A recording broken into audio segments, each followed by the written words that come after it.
I knew I wanted to be a New Yorker cartoonist when I moved to New York. It's sort of New Yorker or bust in so many ways. So I submitted my first cartoon in June 2015.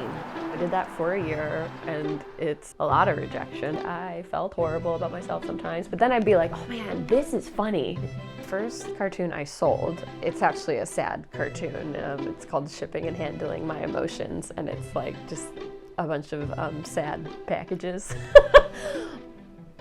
I know where I was in Chicago by myself, and I get an email that just says like, you sold. And I was like,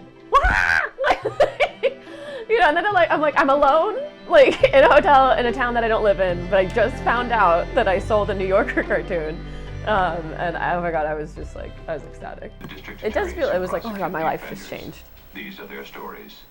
You know, you talk to cartoonists from like the 80s or the 50s. They made a career just being a cartoonist. And nowadays you have to do so many other things.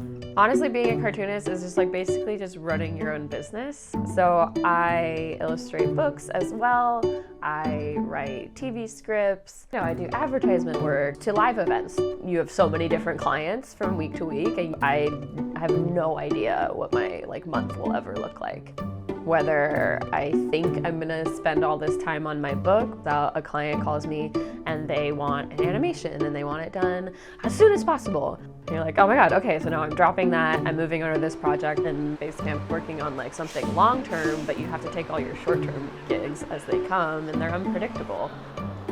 It's not like I have a project manager, you know, like I am my project manager, my own boss. I do booking, I do invoicing, but I'm also like trying to be funny.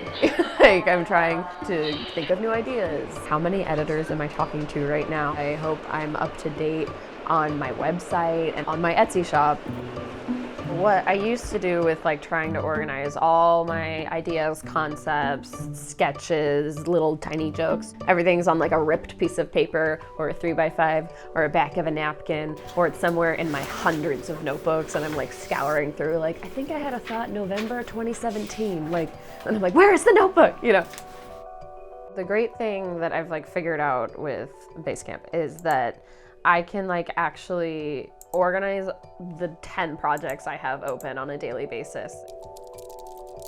It's so easy to just like create the project, like bring in whoever it is I'm talking to on that one, whoever my editor is, or if there's someone giving me notes on something, and just like upload like images of where I'm at with my art, and maybe have like a to-do list that has like, okay, here's like my 10 thoughts on it, and like get feedback on it, like without having so many emails go back and forth, just trying to figure out if something is funny.